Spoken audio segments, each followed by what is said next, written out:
ಲೋಕಸಭಾ ಕ್ಷೇತ್ರ ಪುನರ್ ವಿಂಗಡಣೆ ವಿಚಾರ ಸೌತ್ನಲ್ಲಿ ಸಾಕಷ್ಟು ಚರ್ಚೆಗೆ ಗ್ರಾಸವಾಗ್ತಾ ಇದೆ. ಈಗ ಸ್ಟಾಲಿನ್ ಹೋರಾಟಕ್ಕೆ ಮುಂದಾಗಿದ್ದಾರೆ.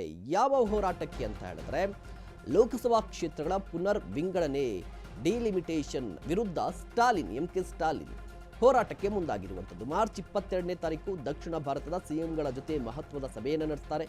ಕರ್ನಾಟಕ ಸೇರಿದಂತೆ 7 ರಾಜ್ಯಗಳ ಸಭೆಯನ್ನು ಕರೆದಿದ್ದಾರೆ ಮುಖ್ಯಮಂತ್ರಿ ಸ್ಟಾಲಿನ್. ಕರ್ನಾಟಕ ಸೇರಿದಂತೆ 7 ರಾಜ್ಯಗಳ ಸಿಎಂಗಳಿಗೆ ಪತ್ರವನ್ನ ಬರೆದಿದ್ದಾರೆ.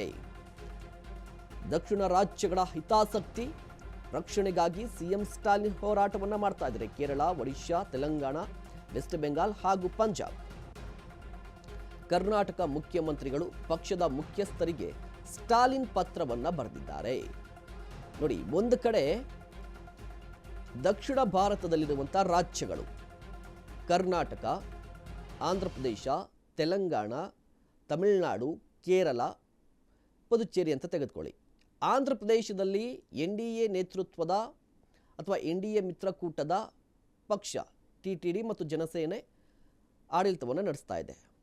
ಅದನ್ನು ಹೊರತುಪಡಿಸಿ ಬೇರೆ ಉಳಿದಿರುವಂಥ ಎಲ್ಲ ರಾಜ್ಯಗಳ ಮುಖ್ಯಮಂತ್ರಿಗಳಿಗೆ ಪತ್ರವನ್ನು ಬರೆದಿದ್ದಾರೆ.